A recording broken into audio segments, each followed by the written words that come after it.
Chapitre 3. Anne prie au temple et Dieu exauce sa prière. Avant de continuer, je fais une remarque.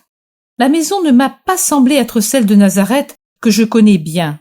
La chambre, au moins, est très différente. Le jardin potager lui-même est plus grand et en plus on voit des champs, pas beaucoup, mais tout de même, il y en a. Par la suite, après le mariage de Marie, il n'y a plus que le jardin, grand, mais sans rien d'autre. Et cette pièce que j'ai vue, je ne l'ai jamais vue dans les autres visions. Je ne sais si je dois penser que, pour des motifs pécuniaires, les parents de Marie se sont défaits d'une partie de leur avoir, ou si Marie, à la sortie du temple, est venue dans une autre maison que peut-être lui aurait été donnée par Joseph. Je ne me rappelle pas si, dans les visions passées ou dans les enseignements que j'ai reçus, j'ai eu l'indication certaine que la maison de Nazareth était la maison natale. J'ai la tête très fatiguée. Et puis surtout, pour ce qui m'est dit, j'oublie tout de suite les paroles, bien que persistent les ordres qui me sont donnés, et dans l'âme reste la lumière. Mais les détails disparaissent immédiatement. Si 1 heure après, je devais répéter ce que j'ai entendu, à part 1 ou 2 phrases plus importantes, je ne me rappellerai plus rien, tandis que les visions restent vivantes en mon esprit, parce que j'ai dû les observer par moi-même. Les dictées, je les reçois. Les visions, je dois les percevoir. Elles restent donc plus vives dans ma pensée, qui s'est efforcée de les noter au fur et à mesure. J'espérais des explications sur la vision d'hier. En réalité, rien. Je commence à voir, et j'écris. Hors des murs de Jérusalem, sur les collines et au milieu des oliviers, il y a une grande foule.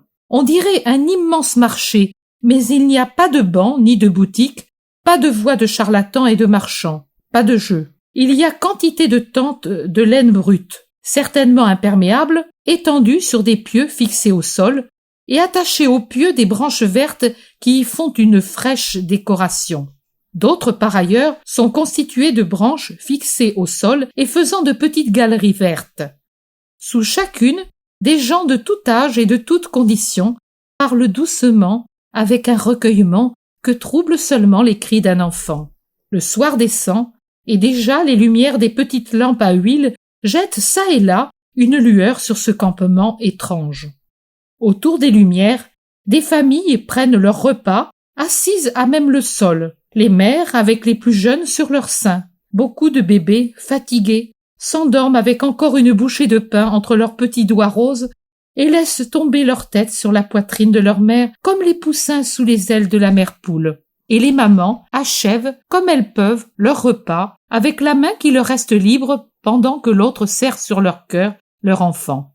D'autres familles, par contre, n'ont pas commencé leur repas et parlent dans la demi-obscurité du crépuscule en attendant que la nourriture soit préparée.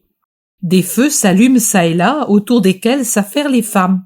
Une berceuse lente, je dirais une complainte, berce un enfant qui tarde à s'endormir.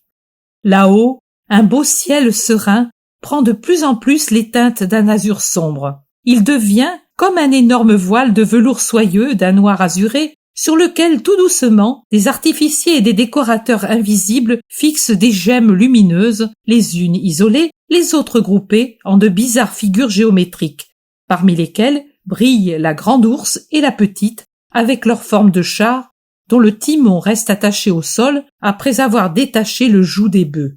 L'étoile polaire a allumé tous ses feux. Je comprends que c'est octobre, parce qu'une grosse voix d'homme le dit. Un bel octobre, comme on en voit rarement. Voici Anne qui vient d'un bivouac avec des choses dans les mains étendues sur un pain qui est large et plat, comme une de nos galettes et fait office de plateau. Elle a, à sa jupe, Alphée, qui fait entendre sa petite voix enfantine. Joachim, au seuil d'une petite cabane de feuillage, parle avec un homme d'une 30aine d'années que Alphée salue de loin avec un cri aigu « Papa !» Quand Joachim voit arriver Anne, il se hâte d'allumer une lampe. Anne passe, comme une reine, au milieu des rangées de cabanes, allure royale et humble pourtant. Elle n'est pas fière, et avec personne. Elle relève le marmot d'une pauvresse, une vraie pauvresse, qui a fait une chute en trébuchant dans une démarche maladroite, tout à fait aux pieds d'Anne. Il a tout son petit visage barbouillé de terre et se lamente. Elle le nettoie et le console et le rend à sa mère qui est accourue. Anne dit « Oh, ce n'est rien. Je suis contente qu'il ne se soit pas fait de mal. C'est un bel enfant. Quel âge a-t-il ? 3 ans. C'est l'avant-dernier. Et d'ici peu j'en aurai un autre. J'ai 6 garçons. Maintenant je voudrais une petite fille. Pour une maman, c'est beaucoup une fillette. Le Très-Haut t'a bien consolé. Anne soupire. Et l'autre. Oui, je suis pauvre, mais nos enfants sont notre joie. Et déjà les plus grands nous aident pour le travail. Et toi, madame?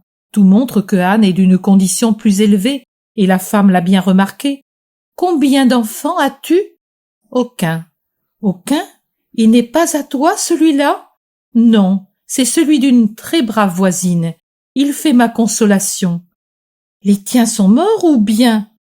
Je n'ai jamais eu d'enfant. Oh! La pauvresse la regarde avec pitié. Anne la salue avec un soupir et se rend à sa cabane. Je t'ai fait attendre, Joachim. Je me suis entretenue avec une pauvresse, mère de 6 garçons, pense donc, et sous peu elle aura un autre enfant. Joachim soupire. Le père d'Alphée appelle son petit qui lui répond « Je reste avec Anne pour l'aider ». Tout le monde se met à rire.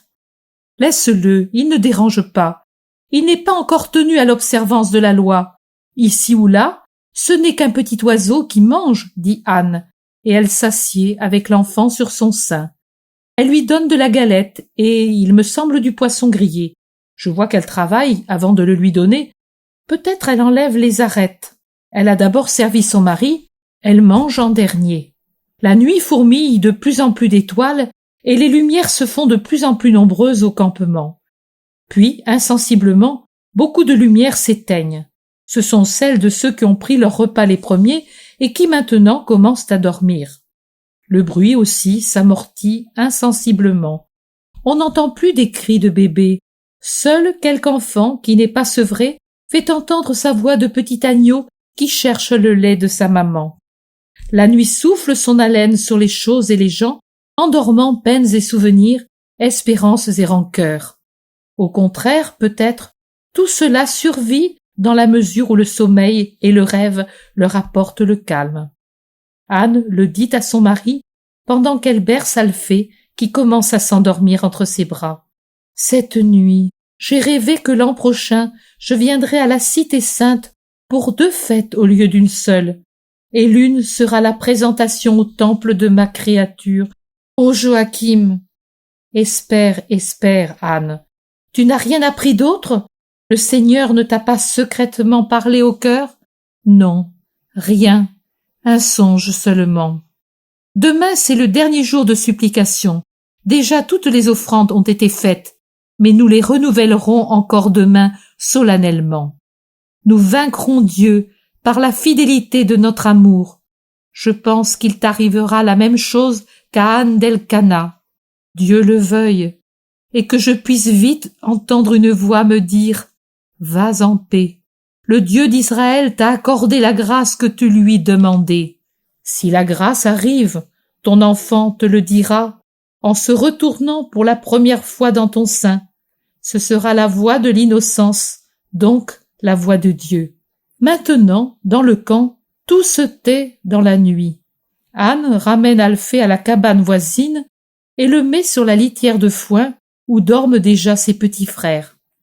Puis, elle se couche à côté de Joachim et leur petite lampe s'éteint elle aussi. C'était une des dernières petites étoiles de la terre. Il n'y a plus que les étoiles du firmament qui restent plus belles que jamais pour veiller les dormeurs.